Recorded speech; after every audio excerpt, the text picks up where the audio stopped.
இன்று மார்கழி மாதம் 14வது நாள். உங்கள் புழக்கடை என்பது இன்றைய பாசுரம்.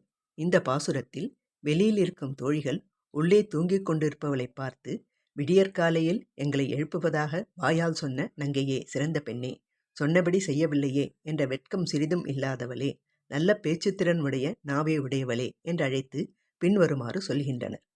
பொழுது விடிந்ததற்காக வெளியிலுள்ள அடையாளங்களை சொன்னால் இந்த பெண் நம்புவாளோ மாட்டாளோ என்பதால் தோழியர்கள் உன்னுடைய புழக்கடையில் உள்ள செங்கழுநீர் என்ற மலர் மலர்ந்து ஆம்பல் என்னும் மல்லிமலர் குவிந்தது என்பதை பார் என்று சொல்கின்றனர்.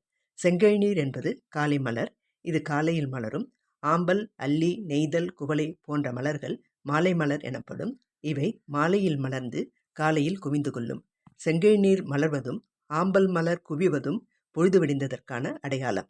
சிவப்பு அல்லது காஷாய நிறத்தில் உடையை அணிந்து கொண்டு வெளுத்த பற்களை உடையவர்களாய் தவவேஷத்தில் உள்ளவர்களான சந்நியாசிகள் தங்களுடைய கோவிலில் விடியற்காலையில் ஊதும் சங்கை ஊதுவதற்காக செல்கின்றனர்.